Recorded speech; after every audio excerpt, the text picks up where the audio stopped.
Good evening, everyone. I'm Laura Wilsey and Mr. Peckman, and we have Heidi Potter with us as well. So it's so good to see y'all. And well, we actually don't see you, but we can see that we have 35 participants with us at this point. So we're so pleased to be going to week 4 already of the Horse Speak Winter Webinar series. And we are looking forward to what Sharon has to deliver today.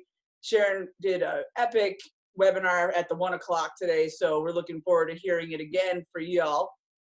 And one thing that I did share this morning or this afternoon with everybody was my experience this morning going out to the pen where the horses spend the evening, and then we do let them out into a different grazing area, which unfortunately there's not much grazing right now because we just got about 5 inches of snow. So Luna was very excited about getting let out so she could go eat. And I was like, wow, this is a lot of energy. Mommy was running and Luna was running. And I approached the pen with my hold hand up to just interject like, hey, I've got your back. Hold your horses, basically. You know, we're going to have a safe, transition into going out to the grazing area. So I greeted with just a check-in with everybody because they don't really need a formal greeting with me at this point, you know, because we do this every morning. So I just check in with them. Hey, what's going on, guys? And so the big thing I just want to say is like, to ensure my own safety, I have to make sure that I have my hold hand out and I define my personal space because the horses, you know, they want to go get their food. It's reasonable. It's a cold night last night. So we are helping you with this webinar to be able to have these innate interactions with these horses because it does just come second nature. You know, there's a lot going on with reading their body language and then us learning how to integrate our body postures with them. And so I opened the door and yeah, they were very excited, but I had my boundary and I did not get knocked into. And as everyone ran up, they were all bucking and having a good time. And Luna got she's like the joker of the herd, and she got all fixated on the guy doing his driveway next door. So I yelled at him and said, Mr. Tractor Man, you stay over there. And I lowered my head, licked and chewed, and just dropped my energy. And she did as well. She lowered her head and stopped running around, and all the horses blew out and got into a nice calm state because they don't want to match up with Luna because she will just cause a ruckus. So they're just like, don't listen to Luna. So anyways, I just wanted to share that with y'all. And I'm so excited that you're with us to continue your learning of horse speak. And Heidi's going to go over a couple things. And then Sharon's going to come on and you guys are going to start learning everything. So take care. And here goes Heidi. I'll try to make it brief so Sharon can get in here. They want to listen to us. Oh, you do? Of course. It really is all about us. And right. Mr. Peckman, that's been proven. He's going viral. Anyways, I want to thank you guys for your feedback and ask that you keep it coming. It's really helpful for us to know what's working for you. Love the questions. Sharon's actually finding a way to answer your questions within the webinar. We've determined that's easier than filming another recorded session of Q&As. So she's interested in taking those questions that you send us and working them in next time around. So that's worked really, really well for this session. I think you'll enjoy that. For those of you that did open the email last night with tonight's link, there's also a story, and I shared it on Facebook as well, that I wrote about the paradigm shift, and that was one of the topics of last week. So I hope that you read that story and it resonates with you, and it might help offer you a little more clarity into why we're doing what we're doing. Sharon and I were also driving back from a clinic last weekend and talking about the fact that so many of you are experienced horse people. You've worked with horses maybe all your life, you're trainers, you have lots of tools. And this doesn't replace your tools. It just gives you more in-depth ability really to read your horse and respond in a way that's really meaningful to him. It's going to help you focus on how it feels to him and to deal with the feeling and bringing it to zero before you go do what you need to do. So anyways, I hope that you get a chance to read that and it's helpful and gives you some good perspective as you go forward as well. And I think that's about it. The last thing I'll say real quick is we have 2 more webinars coming up that we'd love your help sharing. About February 27th, there's one. It's just an hour and a half on a Wednesday from 6:30 to 8, I think. And that's for the therapeutic riding folks or people that have equus coaching programs or any type of equine therapy program. And then on March 2nd, there's one that's geared towards rescues that Sharon's teaching, and she's gotten a ton of experience with both of those areas. So there's information on all of our websites about that too. So maybe you'll want to join us for that. They're both going to be epic, I'm sure. So thanks again for being here. We'll bring Sharon right on and have a good session. Bye. Thanks. We'll be right with you, y'all. Okay, we are going to start with a recap. So last week we went over quite a number of things. And I'm just going to review that a little bit. We did talk about having the paradigm shift, and Heidi did write a beautiful piece about that. There's somebody up on the thing. It's fine. Okay.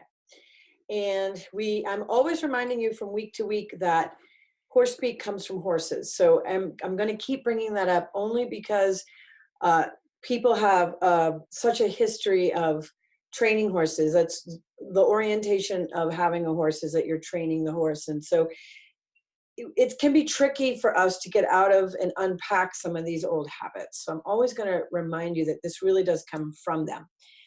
We talked last week about horse traits and breeding, and then the idea of pair bonding. We went over the 13 buttons. We started combining the buttons, the bubbles, and the quadrants. And we talked a little bit about the 4 G's of horse speak, the greeting ritual, and then how to approach. So we started talking about spiraling in, moving from the outside into the horse. And so this week we're going to go over that a little bit more. All right, so we're going to talk about the value of rapport, body language awareness, X's and O's, going to zero, and active zero, active versus passive releases, matching steps, creating bend, what that is and why it's important, levels of intensity, enrichment, and becoming the mentor. And it is kind of a action-packed webinar, so strap in. Here we go. All right, we're going to start with really talking about the value of rapport. And I am going to read just a little bit because I wanted to say this in a very specific way. So because most of us value a deeper rapport, my goal with sharing horse speak is to give you a better barometer of what success feels like in the relationship with our horses. When we're thinking about what's right or wrong, like how we lead a horse or how we line up at the mounting block, we're trying to measure whether or not we're building a relationship or interfering with it.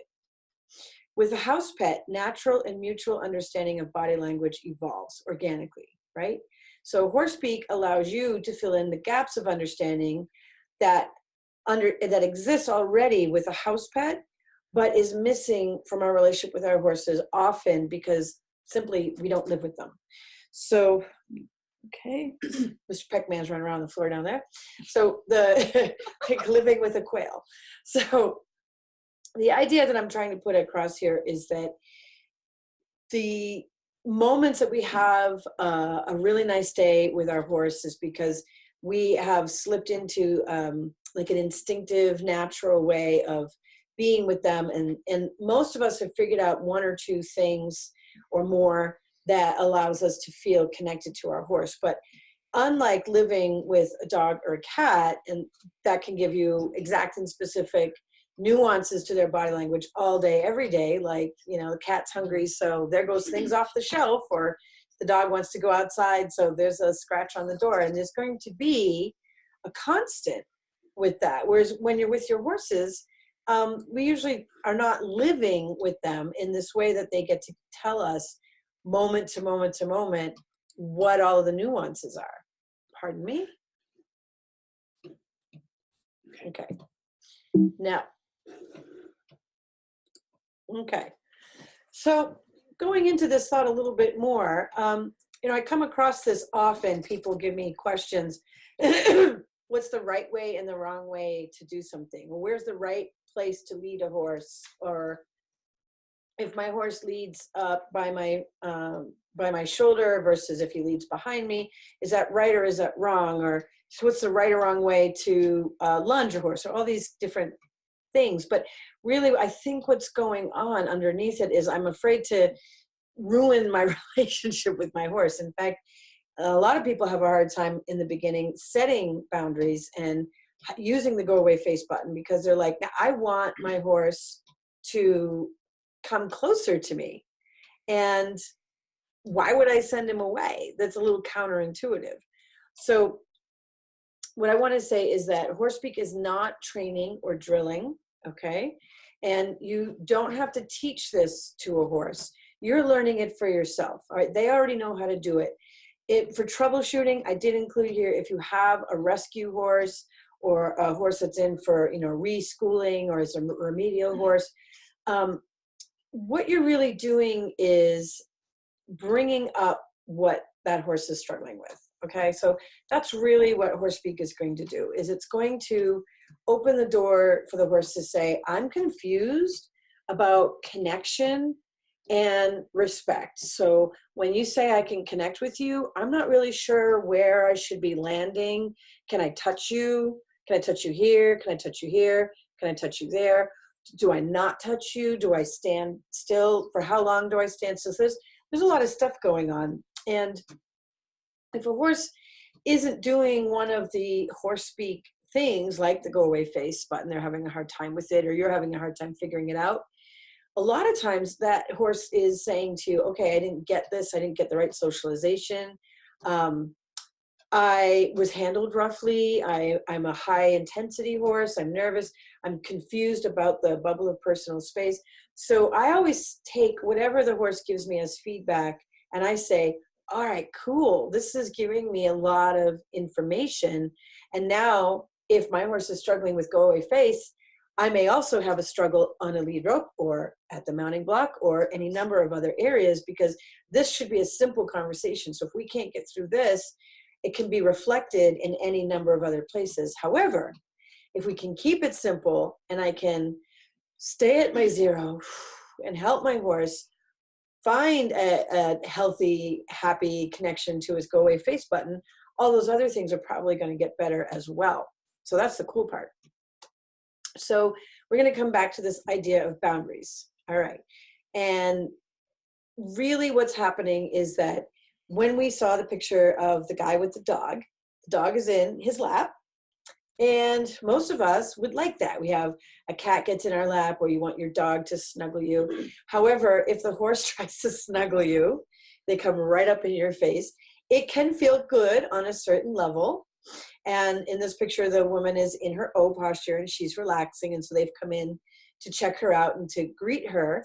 And they're saying, oh, you're so O and relaxed. We're going to sniff you. And if she knows the horses, that can be okay. That can be a comfortable or even a pleasant experience. However, what I'm reading from horses when they come in like that is they're saying, where do I land? How close is too close? Yes, I'd like to say hi to you, because horses like connection. They do like connection. But they like the bubble of personal space to be defined, because they have rules of contact, okay? It's really important to them how they come in, how they make contact, where they land. So a horse doesn't just come in sideways and put his nose generally in the middle of another horse's back unless they know him really, really well and they're pair bonded. But generally they have rules of engagement. So by learning what those rules of engagement are, we can set it up so that when we do have connection, we can feel the zero, they can feel the zero, and it's just so much more pleasant, because our body feels safer and their body feels safer. And that's really what it's all about. So sign language and horse speak. All right. Sign language is understood to be a fully comprehensive language system. We all know that. And it includes so many ideas can be expressed through very specific movements and nuances. I've not learned sign language, but I've seen other people who do it. Horse speak is similar to this idea in that you have to learn the basics, the alphabet, before you can fully use the language to communicate. This course is about the basics, all right? So that's one of the reasons why mirroring is still really important. So even I may not be telling you every week, go and mirror, but it's really important maybe for the next couple of years to spend some time regularly doing nothing but letting your brain get sort of awash with the movements, the rhythm, the feel, the timing, the head up, the head down, the look away, the look back, the step in, the step out, the breath in, the breath out. All those things are essential to the flow and the art side. And then what we're doing in this series is we're just learning the mechanics, what goes where and how. So the brain interprets body language primarily with the limbic system. Our reflexes, the 4Fs, need to determine if it's friend or foe faster than our rational brain has time to think about it. So if someone is approaching you and they're making a certain gesture, you want your limbic brain to take over and say, this is safe, this is not safe, this is, you need to get out of there, or whatever. And because your conscious mind might go, oh, he looks nice, and but if something in the limbic brain is saying, this isn't safe, this isn't good, jump, leave, get out of here now. And so those reflexes are there for a reason, and a lot of what the information we take in through our eyes goes doink right to that spot first, then it comes back and we make decisions about things. So one of the reasons this can be challenging is because we're having to put a stop in the middle of something that has its own way. So the natural inclination of our brain to just send that information back and not think about it, we're trying to put a pause button on that and say, no, I need that information to come back up. I need to think about it. And in the process of doing that, Horsepeak is opening up what is usually an unconscious sense, and is making this knowledge concrete, repeatable, and therefore workable. And that's really what we're after, is that you might have to feel like very mechanical and awkward sometimes, but after a while, people who have been practicing this for 6 months to a year, they start to realize one day, whoa, I just had a conversation with a horse, or I just understood 2 horses talking to each other, or my horse did something to me and I got it. Because similar to driving a car, which I did write about in my second book, but the reason I like to use that is because it's a total body experience that you have to teach your muscle memory, tiny step at a time, get in, turn on the key, here's the shift, here's the check your mirrors. There's so many things to do. But then when you become a full-fledged driver and you've been doing it for years, you don't even have to think about it. You don't even think about driving, you just do it. So Horsepeak at a certain point goes back to being a muscle memory thing. It goes back to being just natural. And a lot of people who have come to my clinics or whatever, they will say, oh my gosh, some of these things I've always done, but I didn't know how to talk about it, or I didn't know to do them with a certain sequencing, or I would never have called it this or called it that. So, and sometimes certain aspects of Horsepeak can feel counterintuitive, like asking a horse to move away to create a better connection. So if you ask for a boundary first, you're going to get the flip side, which is better connection. And I like to say, better boundaries help make better bonding. All right. So the better that a boundary is, the deeper and truer that bonding is going to be. And here's why. So we're going to talk about this a little bit. So the edge of the bubble, the edge of the boundary, is the first point of connection. Okay. And this can be tricky for us to really get, because with people, with human beings, we also have a boundaried relationship with other people. If you get into an elevator, or you're sitting in a classroom and there's people else lined up next to you, you can be sitting very close to people, but you're not touching them, you're not sitting on someone's lap, you're in an elevator, you sort of suck your boundary in a little bit and, try not to touch anybody. So we have a way to contract our bubble of personal space and make it very close, especially if you live in a city where there's a lot of people. And what we have to start doing in Horsepeak is actually using our hands to feel out the edge of our bubble of personal space. That's why I've been saying use your hold hand. Now, the reason is that we're a long vertical body. We're a tall vertical body, and a horse is a long horizontal body. All right. So they have the bubble of personal space coming out the front of the nose, out the hind end, and equal distance out from the girth. So they're aware, they can see that, the eyes are shaped that way, they can see almost all the way around themselves. But we have a different system of contracting and expanding our bubble of personal space, usually just with slouching or with lifting our shoulders up. So with a horse, we have to take it that one more step and start practicing with our hands like a sign language, because we need to become more clear about where our bubble is, because that edge between our bubble and their bubble is the first point of contact for them, because that's what they do. Wherever their bubbles are touching is the first point of contact, and anything else is then merging into the bubbles, okay? So just to have that be established is why the bubble of personal space helps create better bonding once you have a better sense of where it even is. So to clarify, this question came up several times and last week. And so here we have on the left, the illustration I've created here is that if you're directly in front of the horse, you can do the greeting, or you could do a check-in. And that's similar to if you're meeting a person, you generally come straight in and you shake your hand, and then you also come back out. So there's a couple of nuances to greeting. One is if you greet, you leave it for a moment and then you come back out. Okay, so I'm pretending like shaking a hand, but you would do this for a horse muzzle. What you don't want to do is have a floppy hand coming in. You don't want to punch, and you don't want to greet and just leave it there and leave yourself in. You also don't want to come in straight up like this, and like that doesn't feel like a greeting. So we're going to talk more about X's and O's today, but when you're doing a greeting, you want to lower your posture a little bit, because you want to lead the dance. You want to be the one saying, you got to drop your energy, okay? When you shift to doing a go away face, because we're vertical and they're horizontal, they can get this done with their head and neck because it's so long. But at first, it's really important for us to shift to the side and ask for a go away face while we stand at the side. And again, it's not stab away face, and it's not this motion, jab, jab, jab, jab, jab, jab, jab, jab, jab. You don't need to go, or you don't need to do any of that. You literally just right there, that's it. Or even just in the air, if you have a horse who's a little bit tricky, like we talked about that stallion last week. But the idea is that you're claiming the quadrant, all right? So you're putting yourself in that quadrant.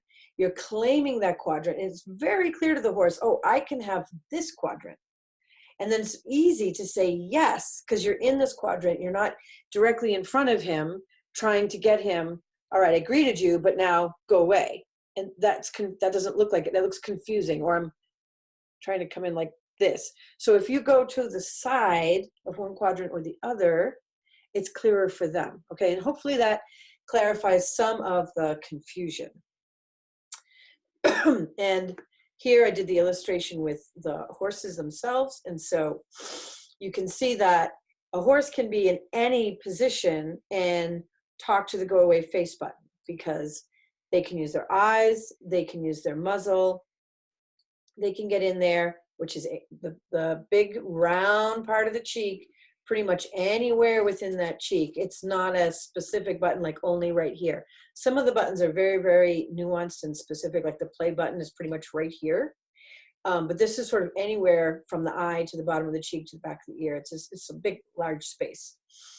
So because they can reach around from any position, they have such a long bendy neck and head, they can get this done. Because we're vertical, we need to practice. It's like a little dance step. Hello, and then go away face, okay? So it's just a practice, and that's also why I have you trying these things on the other side of a barrier so that you can move around and figure things out. All right, sorry, just a moment there. Okay. So what are we going for? We're going for valuing what our horse values versus just getting our own needs met. All right, and I'm not saying you can't get your needs met. What I'm saying is that horses have values in their mind, in their way of living. They have needs.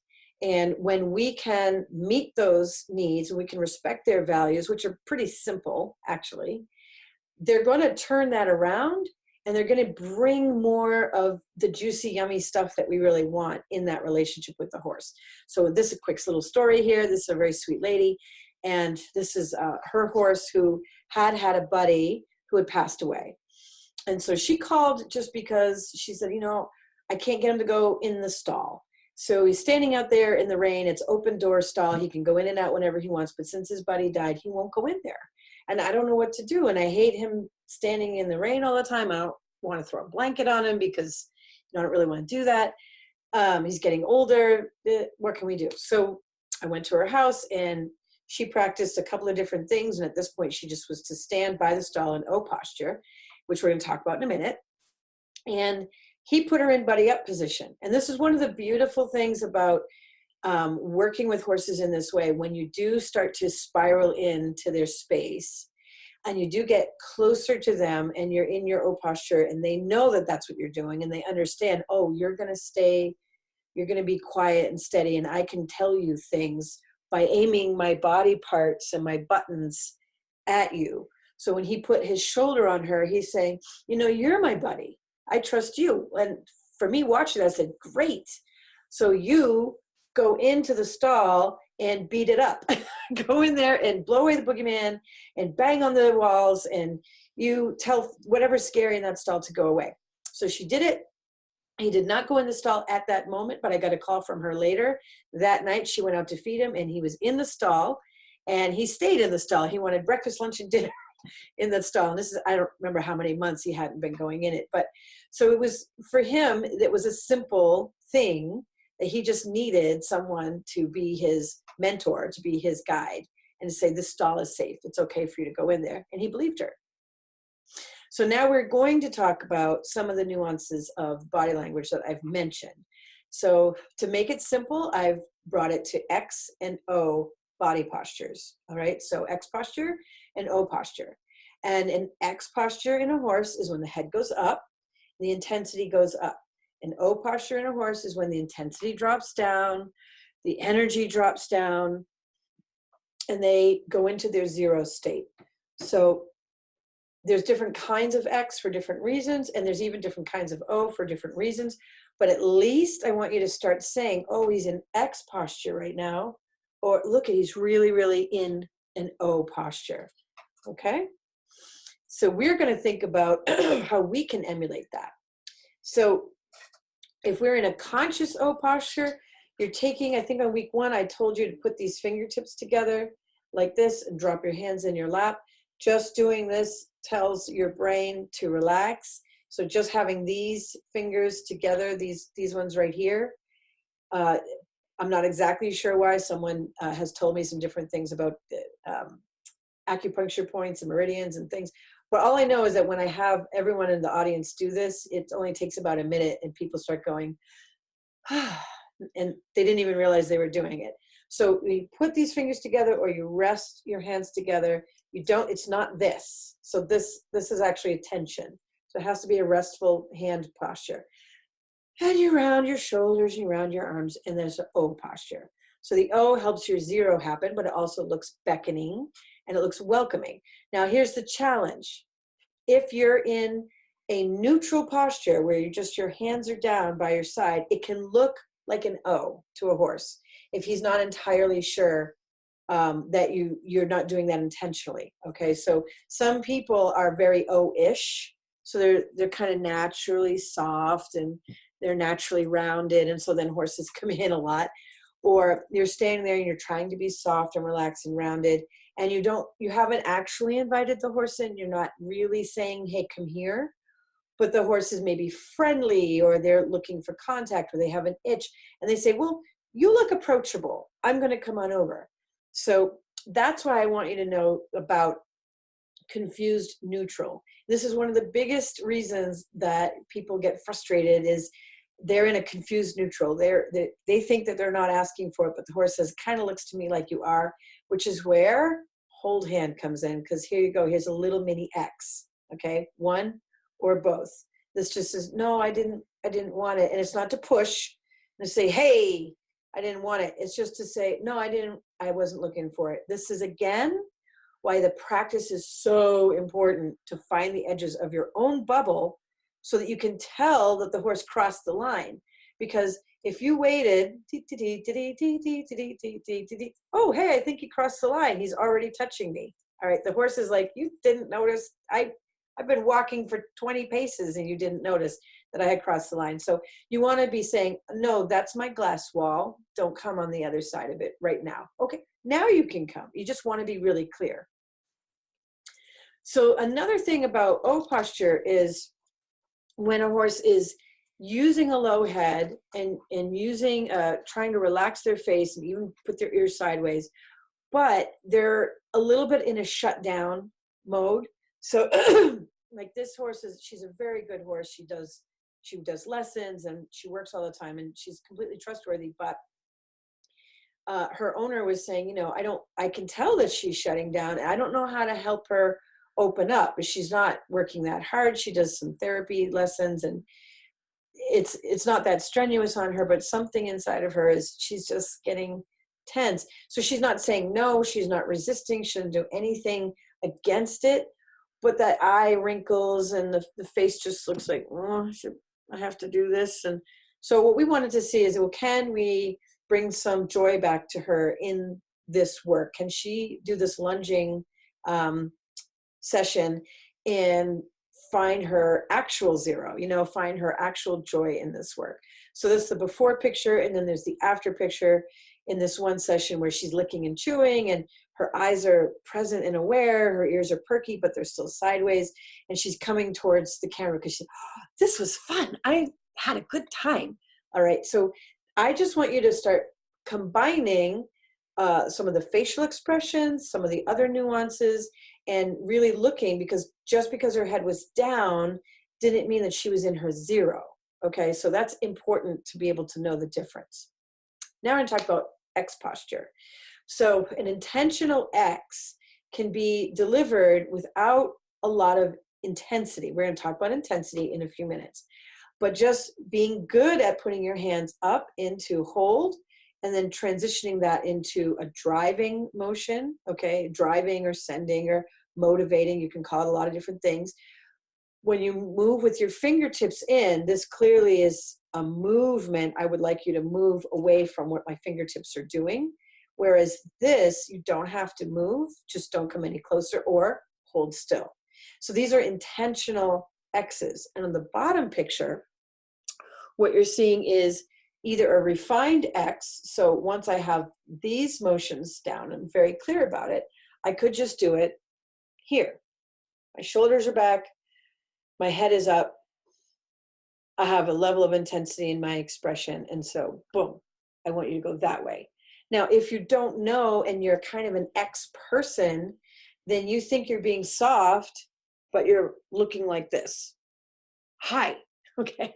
So you're not being soft. And so this is a confusing point. So it's great practice to look at yourself in the mirror or ask a friend, hey, am I an X or an O person? You might be surprised. You might think you're one and your friends are like, no, you're the other. But if you're really wanting to get a deeper relationship with horses, you need to understand what is your exact and specific posture doing to emulate the message that you want to send, okay? So you start to have to do these things a lot more on purpose. Now, X posture in horses. So on the left, we have horses who are at play, and they're all in X, so the heads are up and they're moving and there's perky ears and the tails are swishing, they're flowing easily. And so that is an X posture of a horse who's in play. They're having fun. They're having a good day. What you want to be looking for is perky, expressive eyes, perky, expressive mouths.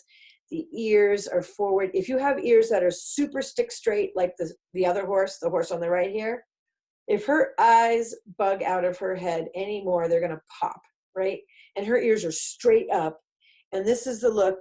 If you saw this, it's panic, right? And that's just that horse. She was a panic for many years of her life. She's finally in a much better place now. Now, you want to know the difference between an X posture that is curious, interested, playful, or energetic versus an X posture that's stressed out. Since you may not be able to tell always, you want to err on the side of, please go back to zero. Please go back to an O posture. All right. And the more that a horse practices their O posture with you, the better it's going to be for your relationship anyway. Because honestly, we can't play like a horse. And there's a lot of horse agility or natural horsemanship in which you sort of get the horse up and energized and in a playful mode. However, if you don't have a solid zero and knowing what that O posture needs to look like for you and for the horse, and that you have this solid baseline to come back to, they can get stuck. All right. So they can get stuck in an X, and you show up and they go, you usually want a lot of energy out of me. So I'm already there. I'm already up. And in these two pictures, you see horses that are up. The energy's up. The one on the left, she's not as nervous as the one on the right, whose ears are also perky, and he's found a boogeyman. So I'm blowing away the boogeyman for him. But you want to be paying attention to this, because if the horse's head is up and you haven't requested energy from them, then they're going there because something is going on for them. All right. So I'm always watching. And some horses are built by nature. You know, they're bred to have kind of a high neck and head set, like a Frisian or, you know, an Andalusian or something. And they're going to have a higher set. So I'm not talking about artificially they have to drop that down, but there's a way that they can flop their ears to the side, that the eyes relax, the mouth relax, and they're breathing deeply, and that neck finds its healthy O balance. All right, so you just want to be really emphasizing the O posture in the zero inside for now, because of this. Right? So artistically and culturally, many of us have come to unconsciously associate an X posture in horses with power, energy, or even a sign of beauty. All right. And the challenge with that is, if you're performing, like you have a jumping horse, you have a dressage horse, you're chasing cows, you're going out for an endurance ride, you want energy, right? So I'm not saying that X posture is bad. I'm saying, is the horse in their authentic energy where they're engaged and they're with you, or are they stressed? And you need to really be able to tell the difference, because if they're in a stressed state, they're not learning, they're not present, and they can be in X posture and shut down. And that can actually be dangerous. You know, so a lot of accidents happen when horse has gone to an X and no one has noticed, and they've stayed there for too long, and now they can't even break out of it. So we're going to talk about intensity levels now. So in a herd, there's two basic levels of intensity, big and low. And it's overly simplified, I know, but as far as they're concerned, generally the herd is low energy, or generally the herd's on the move. And what we want to be focusing on is the low energy states, because we want that zero associated with us. All right. When I show up, your whole world is great. I've got it. I'm going to get that boogeyman, and I'm going to make sure the bubble of personal space is totally safe and protected. And I'm not going to invade you, and I'm not going to let you make a mistake and invade me either, which that's also important to them, because if you let the horse invade you 1 minute and then the next minute you're like, don't do that, then they're saying, I got in trouble and you let me get in trouble. All right. So it's very important to them that we're consistent, because they don't want to get it wrong, but they are going to test, and there's a reason for that.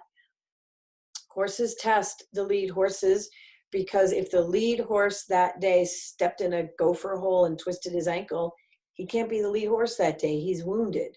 All right. So horses need to test each other. Are you up for this? Can you do this? You got me? You got my back today? You're feeling good? Okay, great. And then that's it. So they're going to test us too. So it's really important to practice having your calibration set to low energy conversations. Let's talk about that some more. So as horses go up in their levels of intensity, they have a different look for each level. All right. And we're going to practice how to look like that also next week.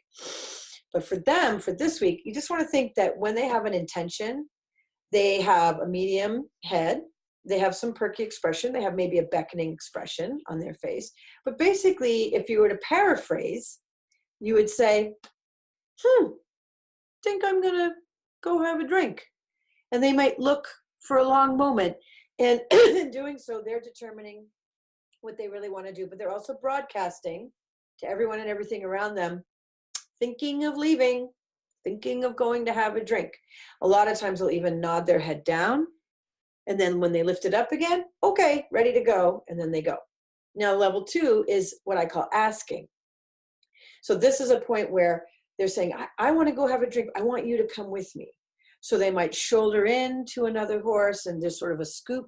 They might look at another horse and then scoop their head. Hey, come this way. They may just start to mosey off. I'm going to go that way. I'm walking and I'm going this way. I'm being very clear. And they might pause when they just get outside the bubble of the other horses and wait a moment, like, you guys going to follow?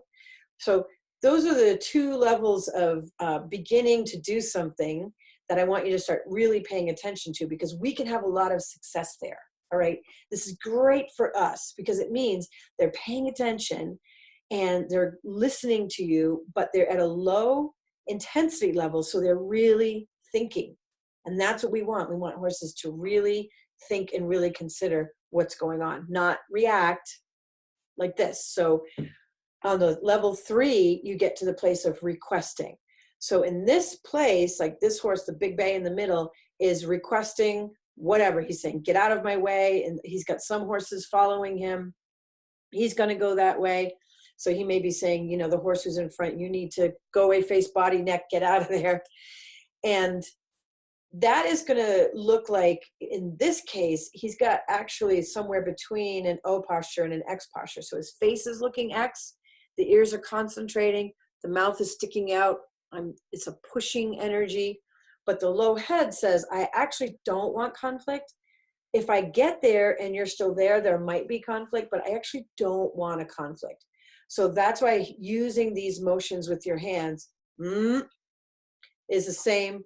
It's a request, okay? I don't want conflict with you. I just want to do this movement. Now, level 4, insisting, is where it's as big as it's going to get. So this is where we have a lot of tips and tricks that we use as trainers, where you've got a whip, you've got a rope, you throw the thing, you whip the thing, you get the horse moving. And we do a lot of insisting, actually, in horse training. And I'm not saying that it's bad or that it's wrong. I'm saying it tends to get overused. So if you can get most of your communications done at the first 3 levels, then the need to do a level 4 is going to get smaller and smaller and smaller. And honestly, level 4 is what the woman did in the stall for her horse. So she went in the stall and did level 4 intensity at the stall. You bad stall, stop scaring my horse. And he believed her and said, oh, you're a really strong leader. I can go in there now.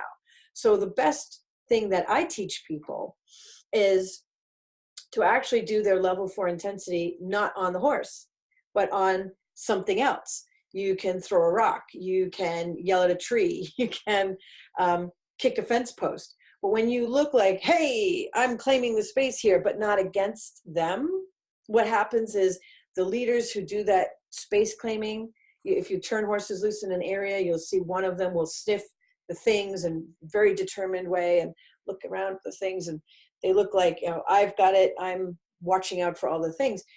The followers then just follow. That's how they're designed. So if you walk in and you kick a few fence posts and you look like you know what you're doing, then the horses say, well, I can follow that. That looks like something I should follow. So I didn't have to do a level 4 at my horse. I did a level 4 at the environment to say, I do have a level 4, right? And that's going to encourage the horse to not want me to do it at them. All right, so here's a couple of case studies. So here we have the white horse is the mentor, the dark horse is the joker. And if you notice, the mentor's got his hoof on the hay bag because that joker just comes just I'm just going to eat your hay with you. And the mentor spent a lot of time educating this joker. He just didn't have very good socialization, and he was kind of silly, and he didn't mean any harm, but he was just always on it. So over time, he taught the joker how to be a good herd member. And he didn't do it by running around and driving him away all the time. They did some of that. But most of the time he's like, you know, these are the bubbles and this is where you need to be. And then I'm going to be here. Yes, you can eat with me, but it needs to look like this. So if you have access to a mentor like that, it's great mirroring. You know, you want to mirror your horse so you understand your horse's timing and tempo and feel. But then if you have access to watching a good mentor, that's the guy you want to end up looking like. So here's another one. We have the paint, really enjoys playing with this ball, and the joker had come over and said, me too, me too. So they greet over the ball, and then the paint says, no, go away face, my ball. And the joker tucks back and says, okay. And then he walks off, and that's it. It's done. Everyone stays zero. There's no squealing. It's very simple. So I'm just making a point that this really does go on in the horse world. And the more we can emulate it, the more empowered we feel, because we're not, our scale of what we have to do to get something done or what we have to do to feel safe is a much easier momentum. It's a much easier barometer to know, ooh, that was successful. Okay. So the other thing is linger longer if it's not dangerous. And so there's going to be a learning curve. This is a judgment-free zone. Okay. Horse speak is judgment-free because you're going to be doing these mechanics and trying to do the thing. And the horse is going to be like, what are you doing? So just do one thing and hang out and wait and see what they do, because they're going to, the ears and the eyes. And another thing is that when horses are processing information, they take it in through the face, eyes, ears, nose, mouth. Then they have to process it through their neck, their body, all the way to the hip, the height of the hip and the tail, express the emotion. All right. So that has to go all the way. What do I feel about that? Oh, I took in this information. Let me swallow that information. Let me digest that information. What do I feel about that information? I think this is what I'm going to do with the information. So having a horse be thoughtful actually takes a minute for them to process that all the way through. They use their body to talk to themselves as much as they use their body to talk to others. So that's really fascinating to start looking at that. And you'll start to see the horse swallowed. And then he took a breath. And then his hip moved. And then the tail moved. And then the ear came back. And then he did the thing. So it's really fascinating to actually watch a horse's body process information, come up with an answer, and give you something. So linger longer unless you're in danger. If you're in a dangerous situation, then you got to do what you got to do. But that's also why I'm saying do as much as you can over a barrier so that you can linger longer. All right, go away face in action. So again, I'm going to say this 100 times. This is not stab away face or drive away face or slap away face. This is go away face. All right, and I've even had one of my students say, can we just call it love away face? Because I don't like the idea of go away face. You can call it whatever you want, really. I'm calling it this because I've already got it labeled. But when horses say go away face, they're just saying, give me some room, respect the side of the quadrant that I'm in. I'm going to own this space. Now, if you're going to use it for something practical, like a horse coming out of a stall, you want to be practicing it so that you get it down to where you don't need to actually touch the horse. All right. So the touch needs to be gentle so that when you touch the air, that's all you need. You don't need to do this. You don't need to shake something. Okay. You don't need to flick. You just blink, maybe a snap. And then they do that. And they don't even have to move their face that far. They could just move an eye or an ear, but you'll feel the soft yield. And the reason to start putting this into some practical stuff, again, taking a horse out of a stall, you're saying, don't run me over. Okay, so we're going to look at that. You want to be building that connect and respect with the barrier first, because that's going to help. All right, I cannot stress that enough. If you don't have a barrier, maybe you could have a couple of little poles, the instant electric fence poles that you put in the ground, and you put a piece of tape across them just to create an artificial, like a little barrier out in the field, and you can stand on one side, or you put a barrel out there and stand on the other side of a barrel. There's 101 ways that you could create something between you and the horse where it assists you and the horse in working on that bubble of personal space. So here I'm doing connect and I'm doing respect. And I do it again and again and again and again so that she knows this is my O posture, come in, greet me, come to me. This is my X posture, move away a little bit and you're not in trouble. So she can keep her ears sideways. She's concentrating a little bit, but she's also relaxed and with me. So here's the sequence. And this mare did have a tendency to run people over coming out of the stall. So in the first picture, I'm holding my hold hand, but now with my fingers up. So this is more of an X, and I'm saying, don't come here. She's doing a go away face. Perfect. Then I do a nice low O posture. Okay, come here. She does. Perfect. I stand up. Here's my hold hand with a little bit of fingers. Okay, stop right there. She does. Bless you. To myself. That was awesome. Great. Bless you. Thank you. So anyway, so she stops right there. And the next picture, number 4, I'm doing this. All right. So this is important because to get out of X and go into O, they'll start often at the pole and then it moves all the way down their skeleton. The whole skeleton adjusts itself and gets lower and closer to the ground. The horse will actually look shorter, all right, because the skeleton drops and rolls forward. So if you do yes and no, what you're doing is you're saying, relax your pole, relax your neck. And I want you to practice that. Just practice doing some yeses and nos. Don't make yourself dizzy. And it doesn't have to be a lot. And it's not a command. You're not saying you must put your head down. You're saying you should relax. You're a little bit tense. So that's what I said to her, and she did. And then I added a toe step. So when you add your toe, you're going into an aw shucks. And if you've read the book, you've heard about that. So when you add your toe and you add your head and your O, you're saying, hey, I'd like you to put your head all the way down. And that took me a while to figure out what was the human equivalency to a horse dropping their nose. But now I've done it with hundreds of horses I've never met before. I'll use my toe, swivel on the ground just a little bit, cock that hip, put my head down, and they'll drop their nose right to the floor.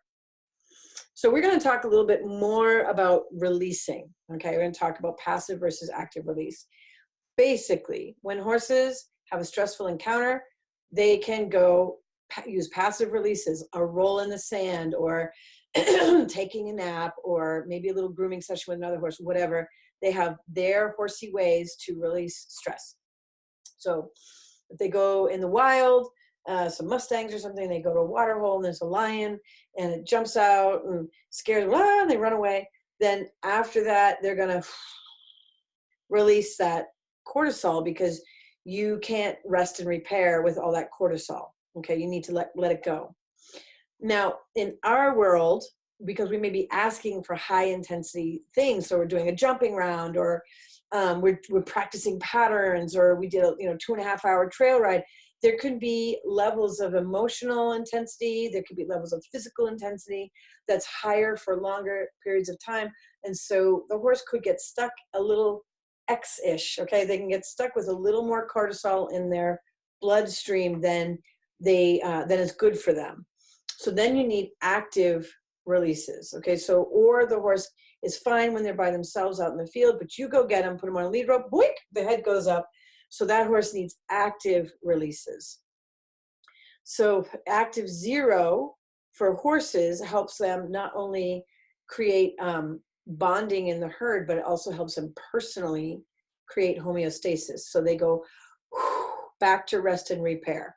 To be healthy, they really need that deep internal 0. So this is not lazy. I'm kind of working with some of the biggest thoughts that kind of circle around the horse world and respect. We've talked about respect a little bit. That's one of them. And now I'm talking about, a horse is inherently lazy. No, they're not inherently lazy, but hay is not that nutritious really, and it takes a lot to digest it. So they need rest and repair legitimately in order for their bodies to maintain well-being. So restoring 0, or you have a horse who's very maybe his personality is that way, or he just gets really wired from work, or you're asking to do therapy, or, you know, any number of reasons why the horse is in a tense place and they're just having a hard time letting it go.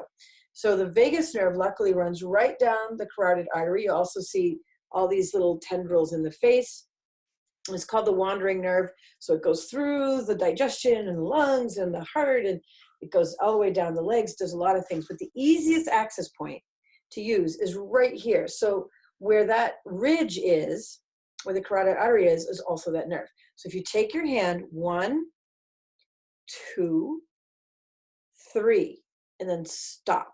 Go to the shoulder and buddy up, or walk away, or take a breath. Just get out of there, get out of the bubble, and let them do their thing.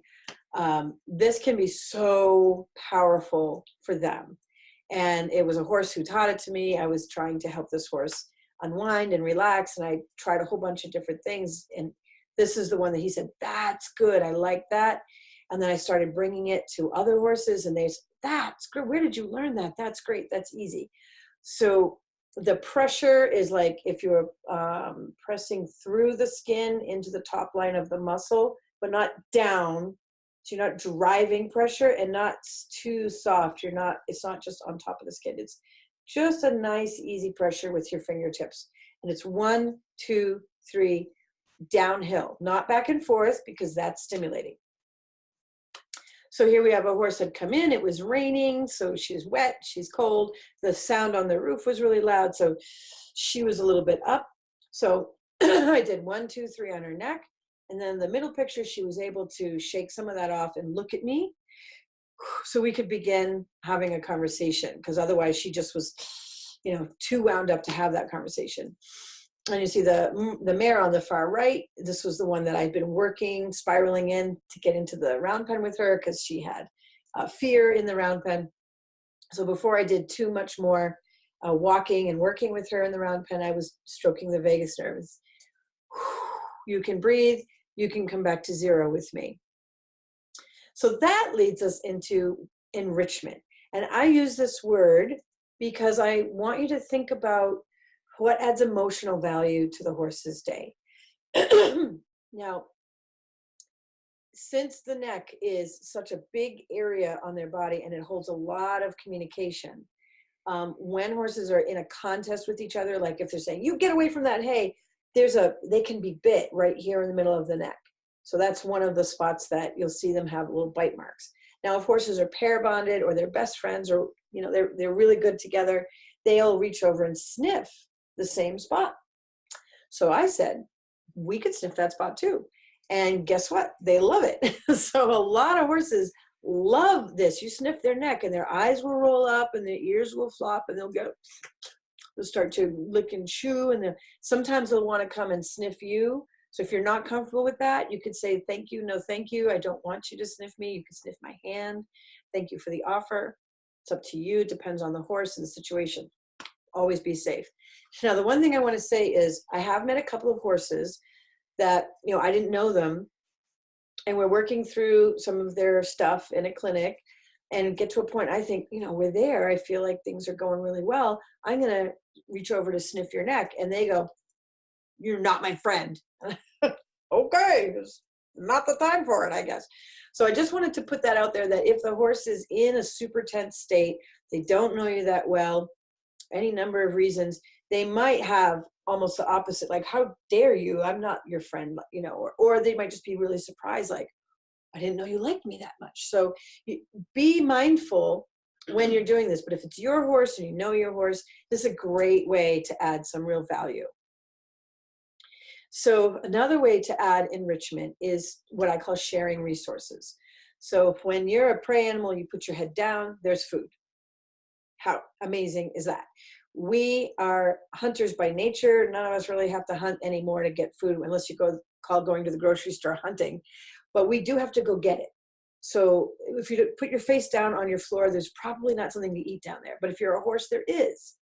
So this is an interesting shift in awareness and how important it is. But the food on the ground for a horse is not necessarily that nutritious. Now, we might have a nice big lush grazing field, but in nature, it's just stuff. There's just stuff on, there's the twigs and some grasses and there's all kinds of things. So horses have to really spend quite a lot of time looking for food. So it's in their nature to be very excited about finding food. So since they have a lot of socializing, a lot of communication spent over dinner or lunch, if we can share some of that space with them, then this can be very enriching to them and to the relationship. So if you take your horse hand grazing, it can be very enriching for them. Now, a lot of people say, I get frustrated taking my horse hand grazing because then he just becomes a bully and he just pushes, he just wants that grass, he won't come off the grass. So if you use your activation fingers at the girth, it's not stabbing, but it's like a tapping, ready, set, go. And then you come to the front, take a breath and ask for them to lift their head. 99% of the time, they're going to lift their head. Now, some horses are going to be like, I lifted my head, go back down. So you have to do it again. But most of the time, they'll lift their head and they'll start to move because there's a way that herds tell each other. Mommy tells baby, time to go, lift your head, ready, set, go, we got to go. There's also a way that the whole herd will orient the girth button and say, all right, as a unit, we're going to move off now. So they know how to tell each other, quit eating, we have to go somewhere. So this is a great way for us to emulate that. So it's really important to bring the concept of enrichment into work. All right, work doesn't need to be something that doesn't feel good to you and the horse. Work should be something that's fun to share with each other. All right, and so here, this was Heidi, and she was going to be doing a performance with her horse, and so he got a little nervous, and he's great. He goes everywhere with her. He does a lot with her, but he has a little bit of a nervous temperament sometimes. So she's doing both, stroking the vagus nerve and sniffing the neck. And I'll tell you, this horse, the first time we did sniff neck on him, he just about collapsed. And he was like, oh, you sniffed my neck. Oh my gosh, I love that. And he would pretty much just stop and just sniff it again. So sniffing, even if you don't bend over, you're in the saddle, to sniff the neck, but you, from where you are, just big inhale, big sniff of the neck. If you've done it on the ground, a lot of horses, the ears will wiggle and the eyes will roll up and they start chewing. And what it says is, hey, you're my friend, you're my buddy, no harm here. And it just reminds them, oh yeah, I'm with you. It stimulates that pair bonding that we talked about last week. So another active release is the aw shucks. Horses use this as a signal to talk about lowering the intensity, all right? So they want the intensity to get lower, or they notice that you were tense and they want to help lower your intensity, or you did a good job and you lowered the intensity, so they do too, to say, nice, let's join that, let's do that together, or any number of other reasons why they put their nose to the floor. But if they put their nose to the floor, they're saying something about lower the intensity. All right. Now, if they put their nose to the floor and move away from you, they can also be saying, I feel a little intense. I'd like to maybe move out of here or stop doing this activity, or maybe I'd like to move away from you, but it's a polite request. If they put their nose to the floor and bring it towards your boot and sniff your boot, maybe even chew on your boot, they're saying politely, low intensity, I'd like to move your feet. So either they don't like where you're standing or they want you to go with them and go somewhere. So that's just like kind of a neat thing to think about. So becoming zero like the mentor. Now, this is a herd that I had only just met. I literally walked down. I did a quick reading. So it was like either a quick touch or on the muzzle of each horse, and then a go away face on each horse, depending on the horse. Some I touched and some I did in the air. And I went all the way through, and then I was coming back, and I went into my hold hand, dropped my energy, and they did too. They parted out of the way, dropped their heads, relaxed. Even the one, you can see the little butt in the foreground here, and this mare was moving out of the way. So this is easy to do once it's embedded. Once you understand it as a language, you're not thinking, well, I'm doing this now, and then I do. It just becomes really natural. So to bring it to the next level, we're going to talk a little bit about the core. So the core in terms of using horse speak is located around your belly button. And for them, it's expressed through the center of their chest. All right. That's just where it's expressed. So if the core is aiming in the same direction, so this horse is aiming his core in the same direction that I am, but he's looking the other way. So he's saying, I'm with you, but there's a boogeyman over there. Right. So for me, I have my hold hand on his neck, and I'm talking probably to the audience, and I would have made a blow away boogeyman would have been my next step to say, it's okay, don't worry about that thing over there. If the horse is between you and the boogeyman, that's not a comfortable place for them. So if they keep looking, there's a boogeyman, there's a boogeyman, there's a boogeyman, you might want to change position and put yourself between the boogeyman and the horse if they're really getting worried about it. It's just a interesting little tip. So if you start to think about your X and your O and your core and your knuckle turning from just a greeting knuckle to now a target, then there's a whole interesting thing you can start pulling together. So in the top picture, I've got my knuckle as a target. So it says, follow my knuckle with your muzzle. It's aiming the same direction that my core is aiming. My shoulders are back. So there's my X. So there's movement. So I'm saying, follow me, go with me in this way. And I'm asking him to turn away from me, but not leave me. In the picture below, I've brought my hands in to an O posture, and I'm saying, hey, now come back, bring your attention back to my belly. And if you notice, our steps are matching. So this is where we start to move into thinking about matching steps. When horses are in harmony with each other, there's a cadence and a rhythm to their steps. So we need to start thinking about, what am I doing with my feet? Am I just slouching along with my feet? Or am I going too fast? Or am I taking tiny little steps? What are you doing? Because that's important to them. So finding the rhythm that your horse has and making sure that you have a good, solid rhythm in your feet is really important. I call that matching steps. All right, we're going to talk about bend, and we're going to start with the go-away face and the neck. So bending is important because when they feel connected, there's a circle around each other. If they're feeling disconnected, there's a counter bend away. All right. So if I'm asking my horse to bend away from me, what I don't want is for them to go all the way into a counter bend, and then that shoulder's there, and then they feel offended. They feel like they have to get away. All right. So I want to practice go away face and mid neck button, moving it away, so that I'm just claiming that quadrant more. You don't necessarily have to get a step. So you can see the horses on the upper side there, that's the mentor and the joker, and they're not stepping, they're just practicing bending. And I'm sure the joker is coming in and saying, I want something, and the mentor is saying, well, this way.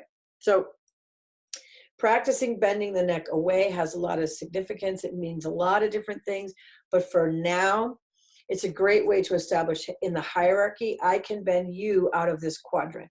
So the other way to bend is back towards me, and that's your O. So my X asks you to move, my O asks you to come back, all right? And this is important to be able to get the bend both ways in the horse's neck, because you want to be saying to them, hey, even if I ask you to move out and away from me, it's not, you don't have to be defensive, all right? I'm not pushing you. I'm just saying go that way, because we want them ultimately to feel that they can wrap their head and neck, like in the bottom picture with the colt and his mom there. They can wrap around and bring that bend in towards, because we're also looking for connection. All right. So here, just playing with the next level idea, I've got my open hand. Here's my O posture hand going that way. I have my handy dandy stick, which I picked up from the ground. I sell them for $19.95. That's aiming that way. And it's saying, this is your motivator. I want you to move. This is your invitation. I want you to follow. My core is aiming at the girth button. We've talked about the girth button. So it says move out and around me, not come to me. Because if I dropped my core, I dropped the stick and I pulled my hand in, right now it's a draw. I'm saying now come to me, because I've made an O. So as long as I have an X here, move around me, come to me. Move around me, come to me. All right. So in the book, I start talking about this under dancer's arms. Okay, let's talk a little bit about using your core forward in relation to the horse. So here she's in buddy up position. This mare was a little bit tense on the cross ties, and so we're just working at decreasing her tension. And all they had to do, the owner had to just stand there by the horse's shoulder, and she rocked the baby lightly, which is just foot to foot. She didn't even have to touch her, just rock lightly foot to foot. And that's all this mare needed. She's big yawning, big relaxation. But if your core is aiming at the horse, then you're putting pressure on them. So some horses are so sensitive to that, that's putting them in an X. All right. So if you're trying to brush and your core is right there and they're doing this and they're doing that, then they're saying that's pressure. I'm not emotionally relaxing into this brushing. Some horses are more stoic, and so they ignore it more, but you might see them shutting down. So either way, it's good to practice. Hey, if I take my core off, if I'm really clear about aiming my core in the same direction as my horse's core, that takes all the pressure off. So now I'm standing right here, right next to you. I'm inside the bubble of personal space, but my core is not invading your space. All right, so that's really important to think about. So here again, spiraling in. This is that same mare. So I'm working on the outside of the round pen, matching steps, core forward, O posture in my arms, enough X in my motion to say, be with me, come with me. And when I go inside the round pen, same motion, same body language. My hands are here, O posture. Now she's moved ahead of me a little bit. And so because I'm at her drive button, I'm at the hip button, the tail is swishing a little because she's saying, I'm a little uncomfortable. Okay, her head is low, the ears are perky, she's breathing, she's with me, but she's like, this is where it gets a little nerve-wracking for me. And so I've made sure to make more of an O and turn my shoulder even more towards her to make sure there's no accidental core driving or pushing. Because she's saying, I could get a little defensive here. And I'm saying, I believe you. Let's not do that. Let's keep it at 0. So when you practice moving at 0, what happens is the horse says, there is never a need to be defensive with you. So even if I'm asking for trot or I'm asking horses to move off the hay pile, all right, they're still in their low O posture. The ears are listening, the eyes are looking, they're soft, they're breathing, they're not tense, they're doing exactly what I ask, and we're in harmony with each other. And then this other picture here on the right, I just love how much it demonstrates matching steps. So she's in the perfect cadence and rhythm with that horse's steps. Also, she has her knuckle in the front of the horse's muzzle because he was a little nervous and he liked to check in a lot. So sometimes you'll have horses they just want to check in constantly because they're just a little bit nervous type of horse, and that's a nice check-in spot. You'll have some horses don't want it at all, and they want to hang back and walk behind you because they want to follow.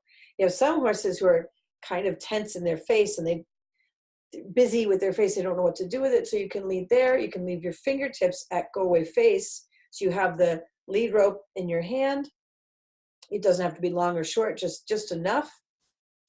You have your fingertips here and you're just saying, I want us to have space the whole time we're leading. And this is great for horses that are kind of intense, or they're young, or they're fresh, or they're frustrated. Any number of reasons why you're having a hard time with a horse being nippy or uncomfortable being led. You go to here, even stallions, this has been great with, and they go, okay, go away face the whole time we're together. All right, now I understand where I need to be. So in the idea of putting this all together, in the top picture, I'm doing an O posture, and I'm also creating a draw. I said I would teach you that this week. So here's my knuckle for greeting, and I had turned the key and then drawn to me. Okay, so turn the key, draw it to me. Now you can do that with the muzzle for the greeting. You can do it with the go away face button, the mid neck button, the shoulder button, the girth button. You can't really do it with the jump up and the hip and the stifle button, because how are they going to bring those to you? I mean, later on you can influence them, but for now that would be really confusing. But with the buttons of the front end, you can literally turn the key, come to me, and they're going to try to bring that button to you. And sometimes they'll even bring it, like turn the key, come to me, and they'll go "Rrrr," and actually put the button back on your hand, which makes me laugh all the time. So I'm saying to her, turn the key, come with me, we're getting ready to go. So I've turned my core. My shoulder closest to her is a low O because I want her to relax. The shoulder away from her is in more of an X because I'm saying I am in control. And then down below, I'm also practicing leaning with her. I want her to be matching steps with me. So any situation where you have a horse who can get tense or nervous or they don't know you, this is instant body language. I had really just met her. So we were just starting to work together. And it looks like we've been friends for years. And when she stopped with her feet at my feet. So here's something, this is really important, okay? Matching steps includes stopping. So there's two important factors to having a good stop. Your feet need to stop. They can't go for maybe I'll stop, because the horse doesn't know if you're stopping. And the second thing is breathing out. So when you breathe out, it helps you anchor your feet. When you anchor your feet, it helps you breathe out. So just try to put them together, all right? So I'm done. I'll even sometimes tell people, like you're marching in a band and you march to a stop, okay? Because some people have a hard time. They really need to physically emphasize this at first. Now, eventually, you don't have to march along and march to a stop, you just stop. But when you're really practicing this, it's important because they want to stop with their feet next to your feet. That's the most natural place for a horse to stop. It's amazing. I've never had a horse not do it. Even like runaways and horses that typically are difficult to lead, I go boom, boom with my feet, and they go, woo, we're stopping. And they stop right there because they would line up shoulder on shoulder. So they're lining up shoulder on shoulder with me. Now, if you're not comfortable with that, you're not in the right situation to do that, that's fine. You can have the horse stop, at the face, or you could be in the mid-neck button, you can be wherever you want. But if you have an opportunity to practice this, this is great. Now I put my hold hand there just so we're in contact with each other because I'm practicing being in contact with her. So going somewhere part 2, I had stepped away from the shoulder and done a draw with my O posture in my hands, turn the key, come to me, and she starts to bend that neck towards me. So that's what I'm asking for. You can see in the top picture, she's looking away. She's gotten a little bit stiff and rigid in her neck. And so I'm wanting to put a bend in that mid-neck button because when they bend towards you in this way, they're also saying, yes, I will come towards you. I haven't forced it or pushed it. I've invited it. And the more you can invite them to come to you, the better that rapport is going to be. We're going to end with a hug. So the go away face button, now you put your hand on the opposite side and it's come to me. All right. It's the same button, but now the pressure is please come to me. You put your knuckle out here, sniff this. Here's your check-in point. All right. Now some horses will go, oh, I can't do it.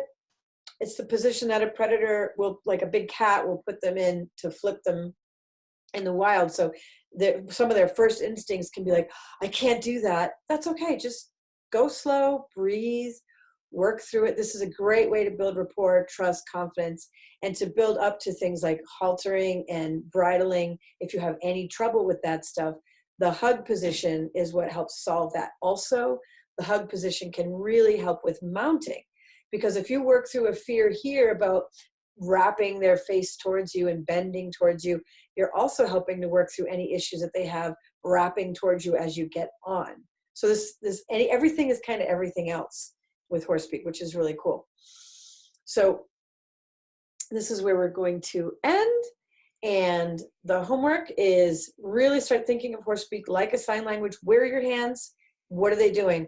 Where's your posture? What is it doing? Work more with the buttons of the front end. Start practicing bending away and towards. Work on your low intensity movements, your low intensity requests. Try not to go above a 3 if you can. Start using the go away face button to claim space and to create movement and for practical purposes. Buddy up at the shoulder to practice being connected to a horse in that way. It's the simplest, easiest way to practice connection. And from there, you can initiate leading, you can initiate a hug. There's a lot of different things you can do. Be aware of your core. Where is your core? What is it doing? Is it intense and on? Is it contracted? When you do an O posture, you're actually tucking it away. So I'm facing a horse, but I've tucked it away. Matching steps. What are your feet doing? Are they sloughing along? Are they going too fast? Are they too loud? You know, the sort of too like almost angry. Like, what are you doing with your feet? Pay attention, because they are paying attention to that. Where's your X? Where's your O? Are you an X person or an O person? Ask your friends, because they'll tell you. And then see if you can find moments to do ah shucks, and pay attention to them doing ah shucks. And if you're not sure what to do, just pause and go, you're doing an ah shucks right now. Let me acknowledge that with a big breath. Okay, so we're going to move on to taking some questions. All right. Okay. All right. Let's see. So we have Chris. We're going to allow you to talk, and you'll have to unmute your microphone on your computer.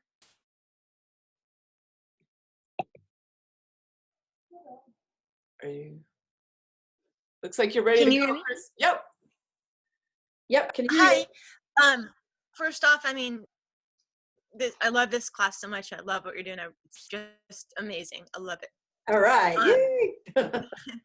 So I have a couple of just little small building blocks that I missed that are, you know, lower level than what you've been talking about today. But if I can fill in these blocks, that'd be really great.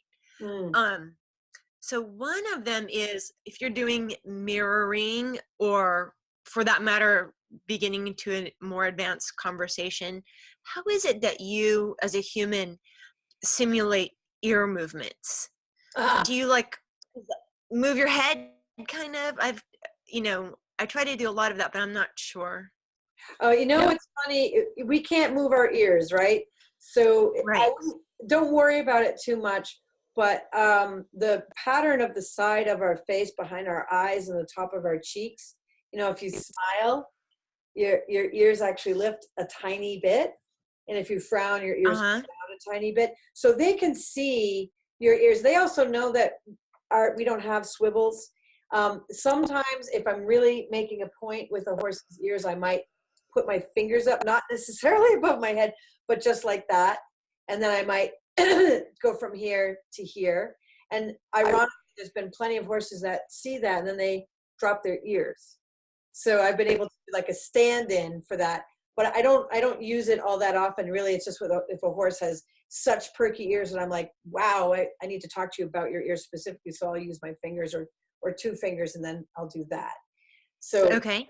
They seem to respond to that pretty well. Like do it, the pause button. Wait, let them think about it. What the heck are you talking about my ears? Flop, you know. As soon as you get that little bit of movement, that you stop and you can smile and say, yeah, I am trying to talk about your ears, right? But otherwise, don't worry about that. It's really the expression on your face that they're paying attention to. Okay. Thank you. That's really great. I mean, because I spend all this time kind of like, even with my pets, and frankly even at the zoo too, yeah. I would spend all this time kind of like leaning my head, like trying to kind of simulate an ear, but just wasn't. I like the idea of your don't worry about it. The animals know that we have ridiculous ears. They're like, you guys weren't, you're made funny, you don't have any ears that can express anything. Right, like you're missing something. Okay. Thank you. Okay. And then if I may, one other question. I mean, the ears was the biggest one. Thank you. I've been wondering about that for so long. And then just like a little question, since we're always taught, and I'm sure it's a good idea to work with horses on both sides. Yeah. And a lot of the communication that you're talking about, I've noticed that you don't necessarily always say, and then go to the other side. Right. So, right. I mean, I assume that you're implying that, well, sometimes you're talking on one side and sometimes on the other, and it's a conversation, so you don't have to practice. Is that right? So a lot of times, the better you get at doing this, the better you'll get at reading that the horse is encouraging you to go to the other side. So they'll greet you and then they'll do a go away face, and then you might see them really changed. You know, they're saying, hey, how about over here? We haven't talked on this side. And at clinic, Olive Horses go up to everyone in the audience and they'll do that. They'll look at one side and then they'll look at the person and go, what about the other? You know, so they're aware that they want to communicate from both sides. And as they get comfortable talking with us, a lot of times they'll shift dramatically to encourage you to move to the other side. And some horses are really shy about that other side. So, you know, I'll go to have a conversation there and they're like, I'm really uncomfortable with that. So this isn't training. So, okay, let's, you know, we'll get comfortable with that as things develop. All right. Awesome. Thank you so much. You're welcome. All right. Next question, when matching steps, do we want to match steps to front or hind footfalls of the horse? Oh, when you're matching steps, you're really matching the rhythm and the timing and the feel more than like left, right, or which foot. But you're at the front of the horse. We only have 2 legs. So it's more natural at this point to match steps with the front feet because the front feet are right next to your feet. Later, in liberty work or lunging work, you can focus your core and your energy on the hind end. If you're asking the hind end for more lift or tuck, you can focus on the front end if you're asking the knees to do so. So it can become really, really fun. But for now, you're just practicing, where are my feet in relation to your front feet? So that was a good question. Right. And then we have Becky who has raised their hand, and you're unmuted. So you'll unmute your microphone on your computer. There you go. You should be good. When a horse has done something very nice for you in the field. Oh, can you say that again? Because it blipped out a little bit.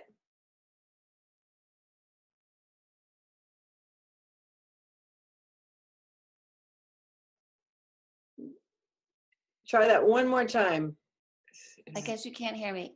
Yeah. No. When the horse has done something very nice for you in the field, how can you say thank you?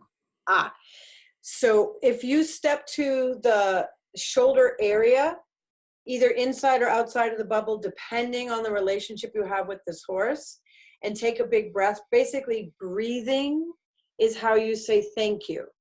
You can add to that. You can add a head nod, a yes and a no. You can exhale loudly. You know, when a horse is happy and they go, you can make one of those sounds. But basically collapsing your frame, looking down and relaxing, taking a big breath. That's how when they take the pressure off like that and they release intensity, that's the best compliment that you can give. Okay, so if a horse has done something to facilitate my getting another horse out of a field, Yep. I just breathe at them. Just breathe at them. Okay. Breathe at them. Yeah, just directly, you know, because that is the signal that they use with each other they actually have so many breath messages. I've only covered a few. Part of mirroring is watching what they're doing with their nostrils, because it's not necessarily always loud, but you'll see there's a lot of nostril changes as they give different breath messages. So you don't even have to know what breath message you're giving, but if you give a relaxing breath, the horse is going to go, all right, cool. Yeah, I got it.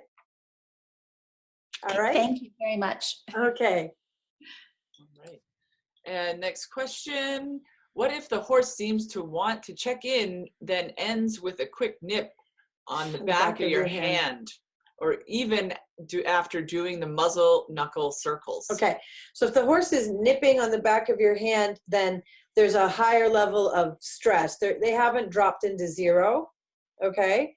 So when you have a mouthy situation, and I'd have to see, you know, so if someone wants to throw up a quick, 30-second video of the horse actually doing it, because I need to see where are you in relation to the horse. So for instance, if you're doing a check-in, but your hand is too close to your body, they can get not overexcited, but it's too much intensity. So then they're not dropping into a 0. If you've tried to do relaxation into the muzzle and you haven't quite been able to pull it off, then they haven't dropped into their 0. So a number of reasons why they'll do that. Sometimes, if you watch the DVD, First Conversations, Jasper, in my first conversation with him, when I reach the third touch, he's lipping my hand, and then he actually starts to try to chew on it. And so I'm like, oh, this is who I have right now. So I moved my knuckles into his mouth a little bit, and then I moved away, and I just worked on go away face. So for any reason they're being not what you want them to be, they're not being mannerly with their mouth, then that's more go away face. So I'm going to do less mouth, more go away face, and stay outside the bubble a little bit more and say, hey, you know, we both have to have manners. So I'm working on being respectful with you. You must have good manners with me too. So anytime a horse does something that I'm not comfortable with for any reason, even if they're trying to be friendly and like rub their head on me and they're not trying to hurt me, if that's too much, it's too much. So go away face is always a good answer. Okay. So work with that. All right. And how do you get a high-headed horse to drop its head to encourage an appropriate greeting to let the horse know you are the leader? So if you have a high-headed horse and you're trying to get a softer greeting, you have to stay further back so you can bend. Let me get back here. So the further back I am, the more I can bend towards you so that the line of my head and the line of my knuckle is lower. And this is not a submissive act. It's I'm wanting to lead the dance, and I want the dance down here. So when I've watched mentors greet really high-headed, tense horses, that's what they stay further back. They drop it and they emphasize it. And I have to be so far away that to reach my knuckle, the horse has to start to stretch long and low. And maybe it's just out of reach, so it's going to be a touch and a blow. So, and we're not really going to get in there and touch. And that actually, for the previous question, you could try that as well. You could put your knuckle out, breathe, and then move the knuckle away. So you're using more breath emphasis for the greeting. And you know, if a horse continues to have a problem with that, you might want to look into, you know, as he also gets some mouth issues going on, as he have sometimes back issues will show up in mouthy horses. Any pain anywhere in the body they'll get mouthy because they're trying to, you know, activate that button and get some release. So typically mouthy horses have either emotional stuff going on or physical stuff going on. Typically, not 100%, but you know, as soon as I see a horse that's mouthy, I'm like, what else is going on here? So just keep that in mind. One more question here. I find that it is when my horse is confusing my hello with treat time. Oh yeah. So if you have treated your horse, they're going to come in and say, any hand could be a treat hand, which is why we're doing this. So last week I did talk about treats. I think I talked about it in both sessions. I'll say it again. So if you're wanting to give your horse a treat, then you want to make sure there's no treat for the greeting. And so you're coming in and you're greeting. And again, it's just out of range. And you're breathing into that greeting. You're bending lower. This is different. This is not treat time. When you do have a treat, you tuck it in here, into your palm, turn your palm this way, just like a greeting hand. When you reach over, they have to sniff you here.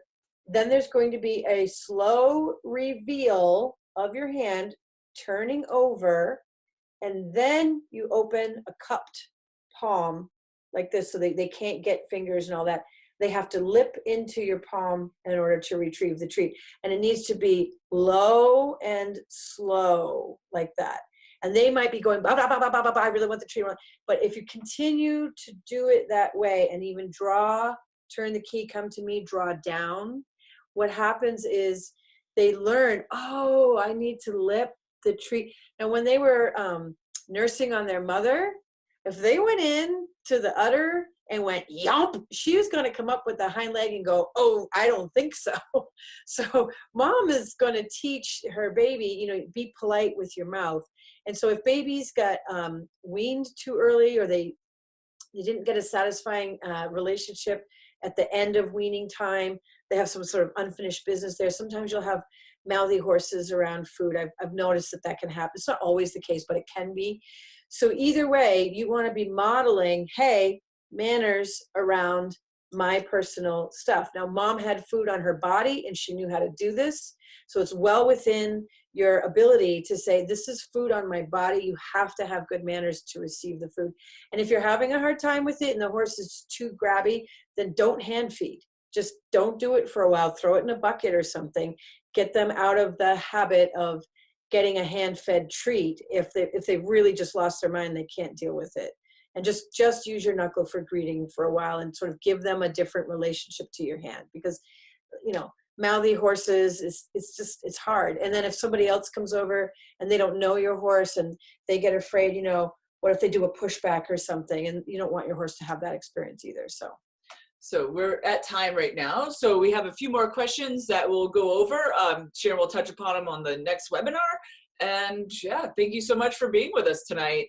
All right. Thanks a lot, guys. See you next time. Bye, guys.